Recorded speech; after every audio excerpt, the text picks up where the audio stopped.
है guys, welcome back to my channel. आज हम आपको अपने गांव का कुछ सीन दिखाएंगे जो कि हमारे साथ में हमारे महादेव भाई हैं। जी नमस्कार।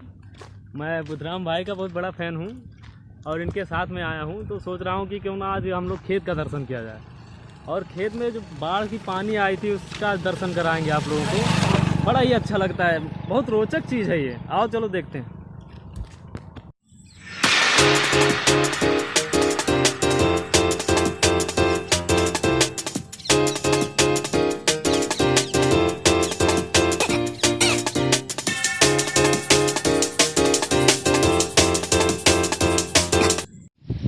ये ईदगाह गांव के बाहर क्यों बनाया जाता है, इसके पीछे का इतिहास क्या है, हमारे महादेव भाई आपको बताएंगे। तो सर बताइए।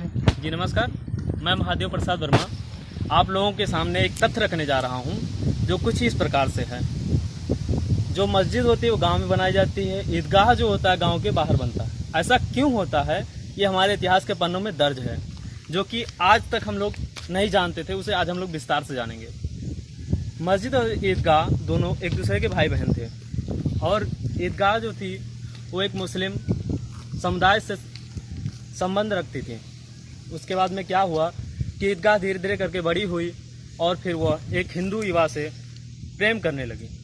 अब हिंदू युवा लड़का मुस्लिम समुदाय से थोड़ा अलग था, इसलिए क्या हुआ कि मस्जिद को यह बात पसंद नहीं आई और फिर ईदगाह और हिंदू युवा दोनों प्रेमी गांव छोड़ करके भाग गए। कुछ समय पश्चात में दोनों जब उनके बच्चे हो गए तो वापस गांव में आए। फिर गांव वालों ने क्या किया, उन्होंने कहा कि आपने हमारे धर्म का नाम डुबो दिया है और आप हमारे गांव से बाहर भाग जाइए। उन लोगों ने क्या किया, ईदगाह और उसके प्रेमी को मार मार के गांव के बाहर धकेल दिया।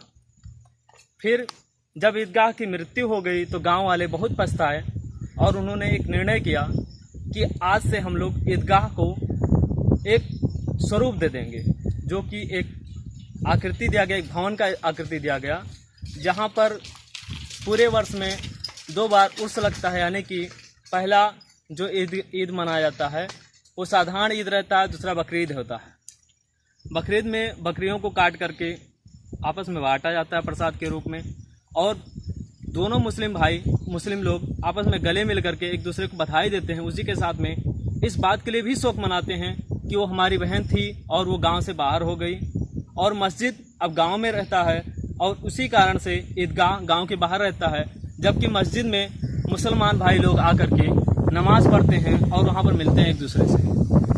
बस इसके बाद में यहीं पर यह तथ्य समाप्त होता है।